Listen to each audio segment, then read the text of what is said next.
Yes please. Hello అండి, అందరికీ నమస్కారం. ప్రెస్ మీడియా మిత్రులందరికీ స్వాగతం and thank you for coming here. So రాచరికం సినిమా గురించి మాట్లాడాలంటే ఇలాంటి క్యారెక్టర్ నేను అంటే ఈ సినిమా చేయకముందర నాకు చిన్న హెజిటేషన్ ఉండింది. ఎందుకంటే ఆల్రెడీ నేను మైకేల్ సినిమాలో నెగిటివ్ క్యారెక్టర్ చేశాను.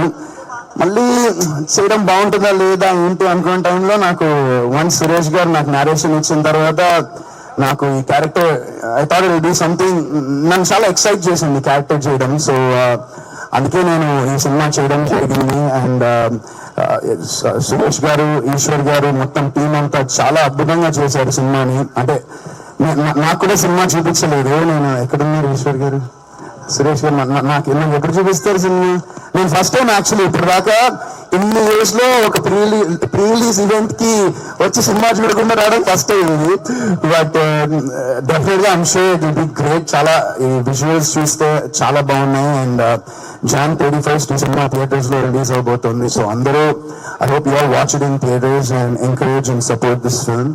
అండ్ అప్సరా అండ్ విజయ్ శంకర్ వాళ్ళ మా సిప్లీ పాడిన మాల సాంగ్ లో వాళ్ళిద్దరు కెమిస్ట్రీ ఎక్స్ట్రాడినరీ ఉంది. అండ్ అంశ మూవీ మొత్తం కూడా అలానే ఉంటుంది అనుకుంటున్నాను.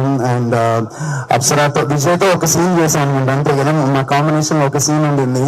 అండ్ అప్సరాతో కొన్ని సీన్స్ చేశాను. అండ్ ఆ సీన్స్ డెఫినెట్ గా it will be something I'm sure మీకు అందరూ చాలా బాగా ఎంజాయ్ చేస్తారు అనుకుంటున్నా ఆ సీన్స్ అన్ని. అండ్ మ్యూజిక్ వెంగి గారు బ్యాక్గ్రౌండ్ అదరగొట్టేశారు మీ ట్రైలర్ లో కానివ్వండి. అండ్ మా డిఓపి విజువల్స్ సూపర్ గా చేశారు. సో టీం అంతా మా డైరెక్షన్ డిపార్ట్మెంట్ నుంచి అందరూ మొత్తం ఫుల్ టీం అంతా చాలా బాగా కష్టపడి ఇష్టపడి ఈ సినిమాని చేశారు. సో మీ అందరూ కూడా 31st నాడు ఈ సినిమాని ఇష్టపడి చూస్తారని నేను మనస్ఫూర్తిగా కోరుకుంటున్నాను. అండ్ అలాగే ఈ సందర్భంగా అందరికీ హ్యాపీ రిపబ్లిక్ డే అండ్ జై హింద్.